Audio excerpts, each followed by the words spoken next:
Ni, ni, ni, ni, ni.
Sobre el defensa Felipe Luis y va y recupera la pelota Firmino para tratar de darle aire a la defensa del equipo nacional de Brasil, que no ha tenido una buena actuación hasta ahora.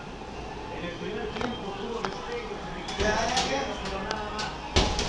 Será el primer partido que no gana nunca desde que regresa, ¿verdad? Con 10 victorias seguidas. Sería el primer resultado que no implica victoria para